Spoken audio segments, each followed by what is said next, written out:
Halo sahabat Diksi Pena, dedikasi diskusi pengabdi negara. Selamat pagi Bapak Dr. Adi Suryanto, Kepala Lembaga Administrasi Negara Republik Indonesia. Terima kasih telah berkenan hadir di acara podcast Diksi Pena, dedikasi diskusi pengabdi negara. Dan tentunya ini menjadi sebuah kebanggaan bagi saya bisa mewawancari Bapak, Pak. Nah, Pak, pada tanggal 9 Desember telah ditetapkan menjadi Hari Anti Korupsi Sedunia atau Hakordia dengan tujuan mulia agar perilaku anti korupsi masyarakat di seluruh dunia semakin meningkat dari tahun ke tahun. Nah, seperti yang sudah kita ketahui nih, nilai indeks perilaku anti korupsi pada tahun 2022 mencapai 3,93. Nah, angka ini merupakan angka yang lebih tinggi dibandingkan dengan tahun 2021 yang mencapai angka 3,88. Nah, capaian peningkatan perilaku anti korupsi ini tentunya disumbangkan oleh seluruh lapisan masyarakat mulai dari generasi Z sampai generasi baby boomers. Nah, terkait dengan hal ini, Pak, ada beberapa pertanyaan yang ingin saya sampaikan. Ya, silakan, Mbak. Nah, yang pertama, menurut Bapak, bagaimana cara membangkitkan semangat anti korupsi di kalangan generasi muda? Ya, saya kira ini isu penting ya bagi kita semua, apalagi untuk aparatur sipil negara. Kita semua paham, tahu bahwa 9 Desember sebagai Hari Anti Korupsi Sedunia atau Hakordia ini untuk kita peringati bersama-sama, tujuannya agar kita selalu memperhatikan, selalu melihat bahwa isu ini menjadi isu penting bagi kita semua, karena isu anti korupsi ini merupakan hal yang perlu kita perbaiki bersama-sama. Meskipun tadi indeksnya meningkat dari tahun 2020, 2021 sudah 3,92, tetapi kita tidak boleh puas sampai situ. Untuk itu maka perlu banyak upaya-upaya lagi bagaimana kita bisa meningkatkan indeks anti korupsi tadi ya. Pertama saya kira kalau untuk kalangan generasi muda, meskipun isu anti korupsi ini bukan isunya anak-anak muda, tetapi juga untuk generasi tua juga sama ya. Tetapi karena kita sekarang menghadapi generasi milenial yang cukup besar di dalam birokrasi juga, maka saya kira ini harus menjadi culture anti korupsi itu kita tanamkan, budaya anti korupsi, perilaku anti korupsi di kalangan generasi muda, tentu juga di birokrasi. Ya, ini harus kita tanamkan terus dengan banyak cara membudayakan, mengkampanyekan anti korupsi, termasuk juga materi-materi pelatihan training juga kita masukkan agenda-agenda tentang anti korupsi. Ini saya kira juga baik ya untuk selalu mengingatkan kembali bahwa anti korupsi ini harus menjadi jiwa dan juga mindset dari para aparatur sipil negara, apalagi generasi-generasi muda. Yang kedua, tentu kita tidak hanya membangun kultur, tapi juga bagaimana membangun sebuah mekanisme kerja yang memang anti korupsi. Jadi model pengawasan itu harus terus-menerus kita perkuat ya, agar deteksi dini terhadap korupsi itu bisa kita handle, kita kelola, sehingga ini bisa kita wujudkan sebuah kultur birokrasi yang anti korupsi. Saya kira banyak hal, dan tentu kampanye-kampanye untuk generasi muda ini juga harus bisa kita pilih ya. Bagaimana kita bisa masuk ke kalangan generasi muda sehingga mereka juga bisa paham, mengerti dan juga menjiwai, sehingga mereka juga bersikap sehari-hari sebagai sebuah generasi yang anti korupsi, dan tentu perilaku hedonisme, perilaku yang senang dengan gaya-gaya yang tidak perlu itu bisa kita batasi bersama-sama. Saya kira itu, Mbak. Ya, baik Pak, untuk yang selanjutnya di tengah maraknya FOMO Pak, atau Fear of Missing Out, yang artinya perilaku atau tren di kalangan anak muda yang cenderung membuat anak muda ketakutan untuk ketinggalan tren. Nah, yang akhirnya memicu perilaku konsumtif yang berlebihan atau hedonisme. Nah, dari perilaku hedonisme tersebut bisa menyebabkan terjadinya korupsi Pak. Nah, boleh nih Pak minta tipsnya agar terhindar dari perilaku korupsi, serta bagaimana upaya kita untuk mengajak seluruh komponen masyarakat terlibat dalam pencegahan dan pemberantasan korupsi. Ya, ini hal menarik ya memang untuk generasi-generasi muda ya. FOMO ya tadi sebutkan sebagai fear of missing out ya. Jadi ini kan kecenderungan generasi muda hidup hedons, penuh dengan gaya karena mereka takut ketinggalan tren dan lain seterusnya. Yang ini mendorong generasi muda kemudian hidup konsumtif ya.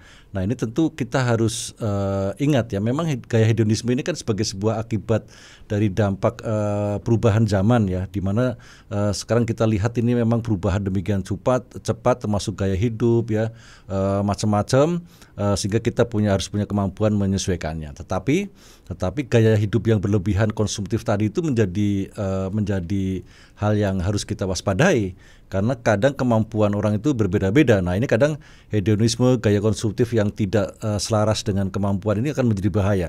Akhirnya banyak cara pintas dan lain seterusnya mereka untuk memenuhinya dengan cara-cara yang tidak benar ya. Banyak kasus-kasus ya, penipuan dan lain seterusnya ya, itu juga melibatkan anak-anak muda ya, dengan IT dan lain seterusnya gitu kan.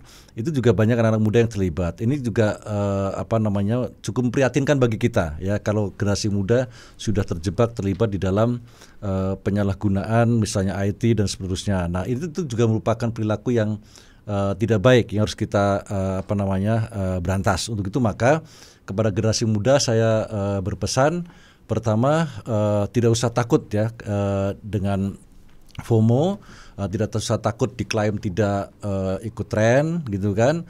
Kita hindari gaya konsumtif gitu kan. Untuk itu maka bagi generasi baru juga perlu membangun karakter yang kuat sebagai bangsa dan juga negara ya. Yang kedua saya kira tip buat anak-anak muda adalah kita harus punya batas. Kita harus bisa memberikan batas ya. Kita harus bisa membangun integritas diri sehingga kita tidak mudah terganggu oleh isu-isu pengaruh-pengaruh yang tidak bagus ya. Karena memang tekanan lingkungan, perubahan lingkungan ini sangat besar. Ini kalau anak-anak muda tidak tangguh ya, tidak punya daya tahan yang kuat terhadap perilaku-perilaku seperti itu, ini kita khawatir ya, kalau generasi mudanya sudah rapuh, sudah jatuh, bangsa akan juga runtuh. Nah itu juga saya pikir penting bagi kita ya, generasi muda, agar tidak usah terjebak pada gaya-gaya konsumtif, tetapi bangunlah karakter diri, kemampuan diri, kompetensi diri yang bagus dengan belajar dan terus belajar, dan juga bangun ketangguhan diri, integritas diri ya, sehingga kita tidak gampang terpengaruh, tidak gampang tererosi oleh perubahan yang tidak bagus tadi. Saya kira itu tipnya bagi generasi muda. Iya Pak. Untuk yang ketiga Pak, terkait launching core value ASN berakhlak, sejauh mana implementasi core value ASN di kalangan aparatur dalam mencegah terjadinya perilaku korupsi? Ya, sebenarnya kalau gerakan anti korupsi atau penanaman nilai anti korupsi itu sudah sejak lama ya, sebelum ada berakhlak juga sudah diterapkan. Tapi karena sekarang ada perubahan core values ASN menjadi berakhlak, ini semakin kita harapkan semakin memperkuat nilai anti korupsi tadi ya. Salah satunya misalnya nilai akuntabel. Jadi saya kira itu juga integritas juga itu menjadi nilai pokok yang harus dipahami oleh setiap aparatur generasi muda ya, di dalam menjaga integritas anti korupsi tadi. Nah saya pikir memang ini harus kita terus-menerus sosialisasikan. Kita tanamkan terus internalisasi di kalangan PNS kita ya. Ini karena hal baru.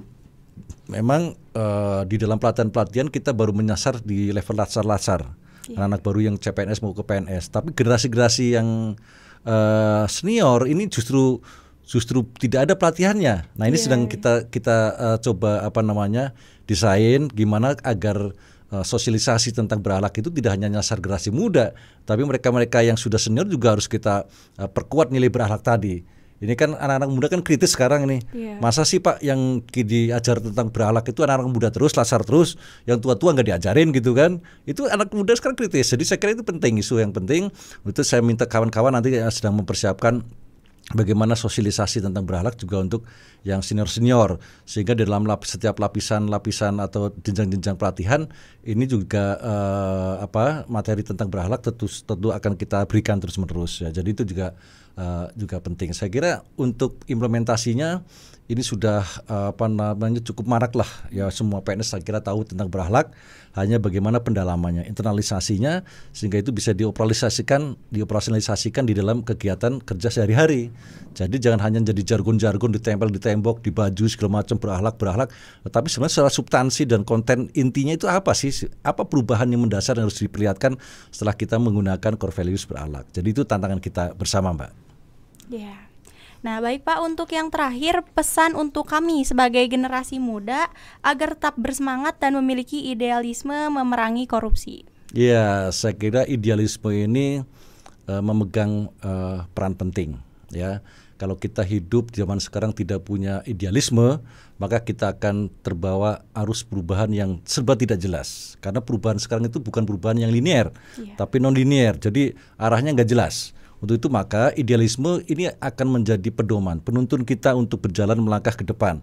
Saya kira anak-anak muda sekarang harus punya visi hidup ke depan, ya, yang lebih baik lagi. Untuk itu maka idealisme harus menjadi pegangan, ya. Tanpa idealisme saya kira kita akan terjebak pada pragmatisme kehidupan. Ya tadi hedonisme, ikut tren dan sebagainya. Tanpa kita tahu sebenarnya kita mau kemana. Hidup ini untuk apa gitu kan. Jadi saya kira ini penting bagi generasi-generasi muda, ya. Idealisme menjadi pegangan kita, pedoman kita, ya, untuk melangkah ke depan. Dan sebagai juga pagar tembok pertahanan bagi kita untuk menghadapi gelombang perubahan yang demikian dahsyat, yang tidak linear tadi, yang tidak serba jelas. Bahkan sekarang kan salah seorang antropolog Amerika mengatakan kondisi dunia itu sekarang dalam kondisi bunny, brittle, anxious, katanya gitu kan, non-linear, kemudian incompressible. Itu jadi masyarakat kita itu semakin kacau, semakin rapuh, mudah stres gitu kan, mudah pecah dan sebagainya, perubahannya tidak linear. Maka menghadapi situasi seperti ini, ya kita juga harus memperhatikan bagaimana kesehatan mental ini menjadi penting bagi kita semua, ya. Karena kita menghadapi sebuah era yang tidak pernah kita jumpai sebelumnya, ya. Sekarang kita berkomunikasi dengan IT tidak harus langsung tetap wajah, sosialisasi dan sebagainya, jarang ketemu orang, itu bisa lama-lama stres juga itu, ya. Coba setiap hari hidup di ruangan, di kamar, nggak pernah ketemu orang, kerja juga pakai Zoom, pakai aplikasi segala macam. Interaksi sosial menjadi sangat-sangat sedikit, ya. Benar. Berbagi pikiran, berbagi kecemasan, berbagi curhat-curhat itu juga penting, ya kan, itu kebutuhan juga, ya.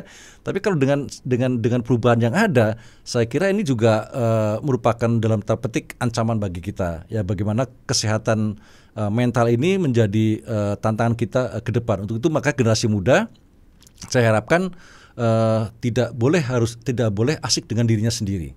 Ya, tetapi juga harus membangun sosialisasi hubungan yang baik dengan masyarakat dan seterusnya, ya. Itu penting karena kita kan manusia ini makhluk sosial, ya. Bukan makhluk yang hanya bisa hidup sendiri gitu kan. Pasti ini menjadi kebutuhan kita. Untuk itu maka kita rubah cara kerja kita dengan virtual, dengan teknologi dan sebagainya, tetapi juga kita harus ingat bahwa kita makhluk sosial, kita juga perlu berkomunikasi, bersosialisasi, ya, dan seterusnya, karena ancaman kita saat ini adalah kesehatan mental juga menjadi penting bagi kita semua. Saya kira itu. Iya. Ya baik Pak, mungkin cukup sekian Pak pertanyaan dari saya. Terima kasih atas waktu yang telah Bapak berikan untuk acara Diksi Pena ini. Dan untuk sahabat Diksi Pena, ada sedikit closing statement yang saya kutip dari Tan Malaka, yaitu idealisme adalah kemewahan terakhir yang dimiliki oleh pemuda. Mari perangi korupsi untuk Indonesia yang lebih baik. Terima kasih. Terima kasih. Assalamualaikum warahmatullahi wabarakatuh.